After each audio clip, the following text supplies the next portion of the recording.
Hello friends, ഇന്നൊരു brownie ഉണ്ടാക്കിയാലോ? കാണാനൊരു ലുക്കില്ലെന്നേ ഉള്ളൂ കേട്ടോ. അടിപൊളി ടേസ്റ്റ് ആയിരുന്നു. അപ്പോൾ ഇതെങ്ങനെ ഉണ്ടാക്കുന്നത് നോക്കിയാലോ?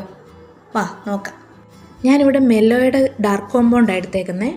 അതുപോലെ മിൽക്കി മിസ്റ്റിൻ്റെ ബട്ടർ എടുത്തിട്ടുണ്ട്. അതുപോലെ ക്രിസ്റ്റി ക്രംബിൻ്റെ കൊക്കോ പൗഡർ എടുത്തിട്ടുള്ളത്. ഞാനിവിടെ 250 ഗ്രാം ഡാർക്ക് കോമ്പൗണ്ടാണ് എടുത്തേക്കുന്നത് കേട്ടോ. അതിൽ തന്നെ കുറച്ച് ഞാൻ പൊടിച്ച് മാറ്റി വെച്ചിട്ടുണ്ട്. ബാക്കി നമുക്ക് മെൽറ്റ് ചെയ്തെടുക്കാനും വേണം.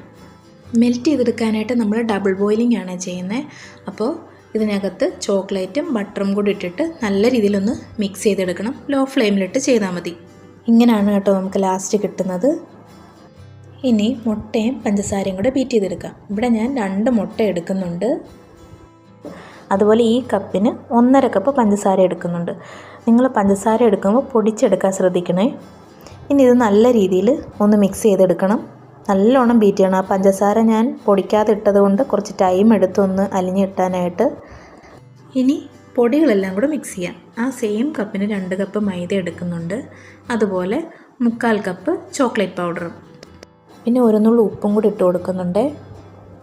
ഇനി ഈ പൊടികളെല്ലാം കൂടെ ഒന്ന് മിക്സാക്കി എടുത്താൽ മതി.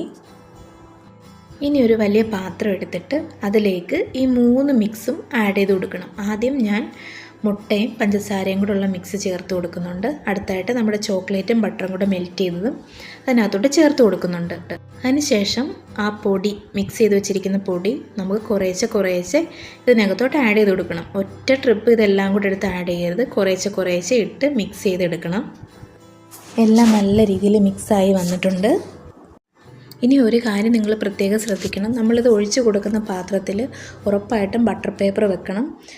ഞാനതിൽ കുറച്ച് ബട്ടറും കൂടെ തേച്ച് കൊടുത്തിട്ടുണ്ടായിരുന്നു. അത് കഴിഞ്ഞിട്ടാണ് നമ്മുടെ ആ മിക്സ് അതിനകത്ത് ഒഴിച്ച് കൊടുക്കുന്നത്.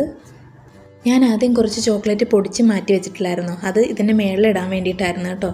അപ്പോൾ അതും ഞാൻ ഇട്ട് കൊടുക്കുന്നുണ്ട്. ഞാൻ ഈ ഉരുളിക്കകത്ത് ഒരു തീക വെച്ചിട്ട് അതിനകത്താണ് കേട്ടോ നമ്മുടെ ആ പാത്രം വെക്കുന്നത്. എന്നിട്ട് വലിയ ഒരു അടപ്പ് വെച്ച് നല്ല രീതിയിൽ അടയ്ക്കുന്നുണ്ട്. എന്നിട്ടൊരു വെയിറ്റും വെക്കുന്നുണ്ട്. എനിക്കിതൊരു 40 to 50 മിനിറ്റ്സ് എടുത്തായിരുന്നു കുക്ക് ചെയ്ത് കിട്ടാനായിട്ട്. ഫസ്റ്റ് ടൈം ആയതുകൊണ്ട് ഞാൻ ലോ ഫ്ലെയിമിലിട്ടാണ് ഇത് കുക്ക് ചെയ്തുകൊണ്ടിരുന്നത്. ബ്രൗണിയുടെ ഫൈനൽ ലുക്ക് ഇങ്ങനെയാണ് കേട്ടോ വരുന്നത്. നല്ല ടേസ്റ്റ് ഉണ്ടായിരുന്നു. നിങ്ങൾ എന്തായാലും ട്രൈ ചെയ്ത് നോക്കണം. എന്നിട്ട് നിങ്ങൾക്ക് ഇഷ്ടപ്പെട്ടെങ്കിൽ അതൊന്ന് കമൻറ്റ് ചെയ്യണേ. അപ്പോൾ അടുത്ത വീഡിയോയിൽ കാണാം.